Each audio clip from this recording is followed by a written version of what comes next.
Bonjour à vous. Vous êtes aujourd'hui sur ma chaîne Chronique d'une colère ordinaire et nous sommes le samedi 29 mars 2025. Il est 23h17. Alors j'ai intitulé ce soir le propos que je vais tenir, j'ai intitulé L'araignée tisse sa toile. Où que je me tourne sur les réseaux sociaux, il apparaît des vidéos de commissions d'enquête sur l'emploi de l'argent public, des enquêtes sur des malversations financières produites par des hauts fonctionnaires, des actes de perversion et d'abus sexuels sur des enfants restés impunis ou peu sanctionnés. Il semblerait par ailleurs que toutes ces malversations ou ces crimes ne soient guère portés à la connaissance du grand public par les principales chaînes de télévision, plutôt occupées à nous décrire la Russie comme un État voyou, responsable de tous les maux qui nous accablent. Aujourd'hui, cerise sur le gâteau, de nombreux documents ont été déclassifiés aux États-Unis. Et bien qu'ils ne le soient pas tous, ils permettent malgré tout d'avoir des analyses et un faisceau d'indices concordants, nous dressant un tableau des agissements des élites dirigeantes qui font froid dans le dos et montrent, si on en doutait encore, le peu de cas qu'ils font de la vie humaine, de ceux qui se mettent en travers de leur route et de leurs intérêts.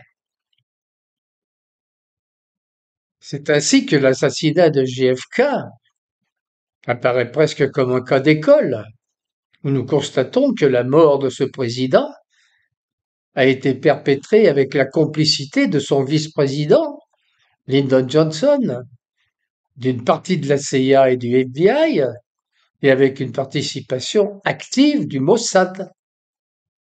En effet, le gouvernement israélien, en la personne de Ben Gourion, ne pouvait accepter la farouche opposition de JFK à ce que l'État d'Israël possède la bombe atomique. Nous sommes donc en face d'un énorme complot constitué au sein même de l'appareil d'État américain en vue de satisfaire la politique de l'État d'Israël consistant à éliminer physiquement un président des États-Unis pour le remplacer par son vice-président complice de ce complot.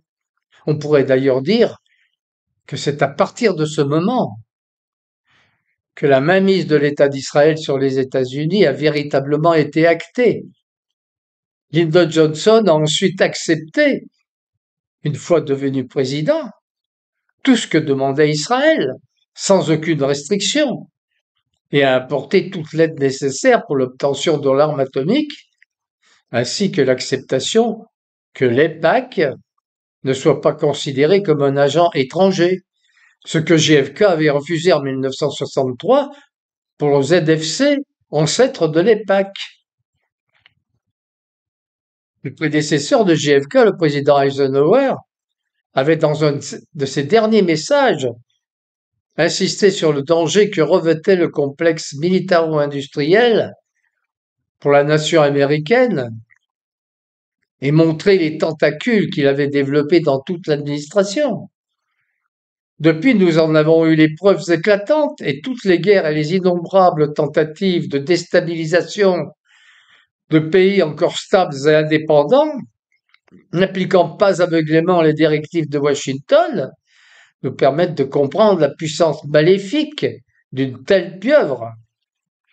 Cette mainmise d'une sorte d'entité constituée d'immenses intérêts financiers, économiques et politiques, pilotée par l'État d'Israël, permet de comprendre pourquoi les agissements actuels de cet État, qui est en train d'anéantir sciemment, méthodiquement, tout un peuple, sans que le monde occidental n'émette la moindre objection. Nous pouvons aussi comprendre pourquoi la France est devenue insensiblement, mais inéluctablement, une puissance de seconde zone, car tout avait été prévu depuis l'avènement de l'Union européenne instrument machiavélique de la destruction des nations. Il a alors suffi de mettre à la tête des États européens des fantoches ou des gens malléables ou des idéologues emplis de l'idée que la mondialisation serait source du bonheur universel pour que l'œuvre de destruction patiemment élaborée par des cerveaux enfiévrés et pervers puisse se mettre en place. En France, nous avons eu Sarkozy l'Américain, premier président français condamné par la justice, qui nous a gratifié d'une forfaiture, car en effet, il va par moyens détournés bien que légaux, organiser un vote du Parlement réuni en congrès pour contrer le vote référendaire qui a dit non au projet de constitution européenne. Ce sera le grand départ de notre descente vers l'abîme qui ne cesse de se poursuivre depuis. Ensuite, Hollande, qui va se hâter de faire le contraire de ses engagements électoraux, trahissant à tour de bras, mentant, faisant des déclarations ahurissantes à certains journalistes en admettant qu'il a donné des ordres d'assassinat politique. Il va parfaire ce parcours en se faisant piéger et en admettant qu'il ne s'est porté garant des accords de Minsk qu'en vue de gagner du temps afin que l'Ukraine puisse se renforcer en tant que puissance militaire. Il va ensuite se faire doubler par un Macron, surgi de nulle part, qui sera là pour finir le boulot. En fait, pas vraiment de nulle part, car son parcours hors du commun va nous permettre de subodorer une véritable machination visant à construire et mettre en place une créature très particulière, d'apparence humaine, mais ne possédant aucune des caractéristiques d'un être humain. Cet être va d'abord être séduit par sa professeure de théâtre, beaucoup plus âgée que lui.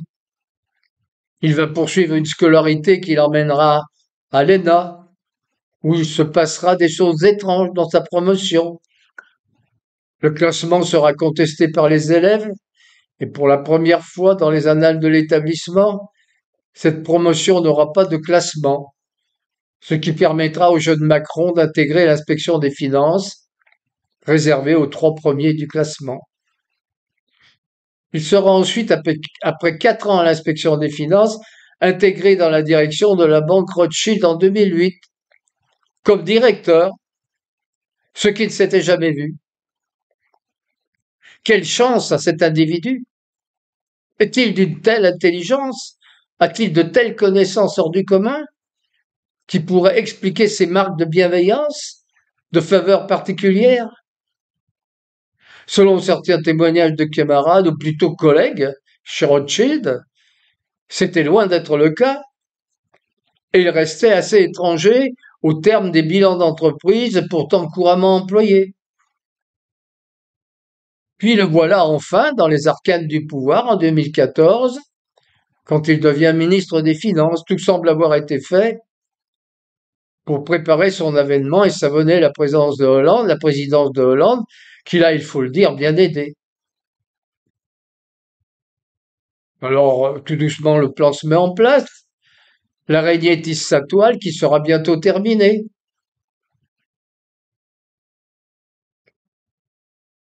Il commence à brader, bien sûr, les fleurons de l'industrie française aux Américains, Alstom, etc.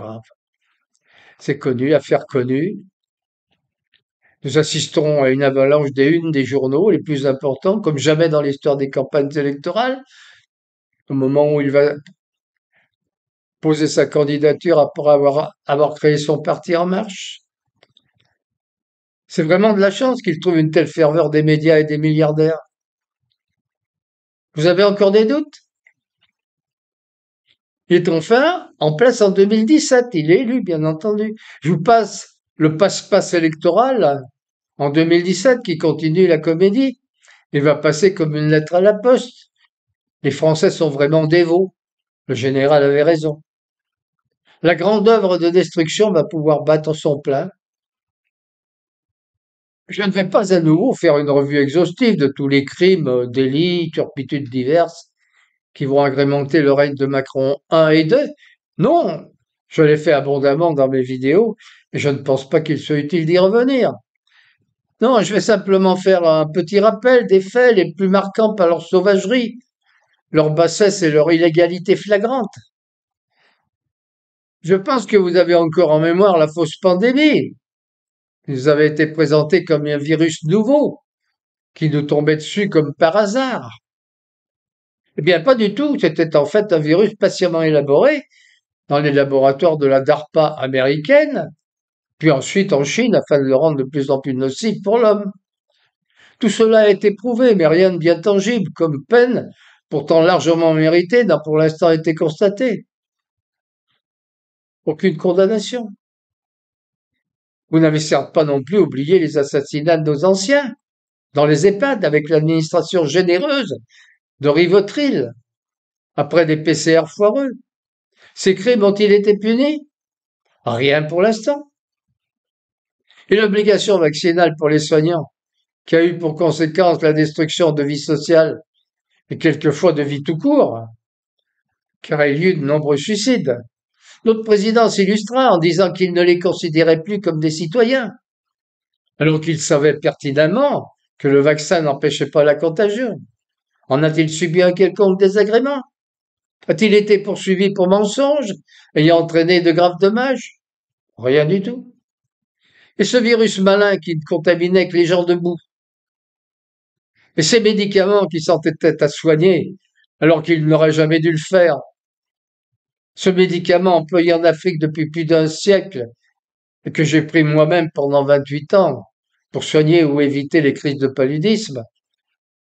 Ce médicament qu'on a brutalement classé en substance vénéneuse.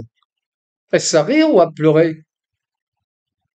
Puis j'ai eu le confinement, contraire à toute bonne pratique en cas de pandémie, qui était auparavant déconseillé. Seulement c'était un bon moyen d'accroître la dette et de mettre la France à genoux. On ne pouvait donc l'éviter. Il fallait l'appliquer. Ce fut fait et la France a cru sa dette de 900 milliards. Macron en fut enchanté et ses commanditaires encore plus, bien entendu. Ensuite, la guerre en Ukraine, que le fameux État profond s'employa longuement à déclencher par ses incessantes provocations envers la Russie. Depuis 1991, il avait berné la Russie avec de fausses promesses. Il avançait ses missiles de plus en plus vers l'Est et installait des bases dans les pays baltes. La Russie était presque détruite, alors pourquoi se gêner? Elle tomberait bientôt comme un fruit mûr, comme tous les autres depuis plus de 70 ans. Mais il n'avait pas prévu deux choses. D'abord, que la Russie se doterait d'un président soucieux de l'intérêt national et de la souveraineté de son pays, d'un homme d'une telle envergure qu'il redresserait la Russie en 20 années pour la hisser au deuxième rang dans le monde et même au premier rang en matière de puissance militaire. Il n'avait pas non plus prévu qu'un président républicain remporterait les élections américaines de 2024 et changerait presque totalement de politique en abandonnant l'idéologie mondialiste de dominer le monde pour se consacrer au redressement économique et social des États-Unis. C'est ainsi que nous avons maintenant les deux principaux acteurs de cette tragique comédie, les États-Unis et la Russie, qui sont décidés à s'entendre et à faire la paix, et quelques pays européens, dont la France et la Grande-Bretagne caracolent en tête, qui essaient vainement d'entraîner les autres, obéissant toujours aux ordres de ceux qui se sont repliés sur l'Europe, ne pouvant plus exercer pleinement leur nuisance sur l'État américain. Cette situation est gravissime pour la France. Nous avons un président psychopathe aux ordres d'une mafia puissante, organisée, dont le plan est en grande partie déjà réalisé. Vont-ils abandonner en si bon chemin, aux trois quarts du parcours? Il leur faut absolument continuer la guerre pour renforcer leur influence et récupérer les sommes investies. Il faut tenir et continuer à saper le pouvoir de Donald Trump. C'est une lutte à mort pour eux et pour les peuples européens. Ils ne l'abandonneront pas. Ça passe ou ça casse. D'ailleurs, ils vont en quelque sorte donner le coup fatal avec l'euro numérique qui vous rendra définitivement esclave. Si vous l'acceptez, vous êtes fini. Ils tiennent toutes les commandes dans notre pays. Rien ne pourra être fait légalement. Et ce qui serait tenté encore légalement deviendra vite illégal par une loi nouvelle, judicieusement votée en temps et en heure. Il faut se souvenir d'une seule chose. Ils sont quelques milliers, bien organisés, très riches et puissants. Mais leur puissance est uniquement basée sur votre servilité. N'oubliez pas, ils sont des milliers. Nous sommes des millions. Et ils ont peur que l'on s'en souvienne. Merci de m'avoir écouté et à bientôt, peut-être.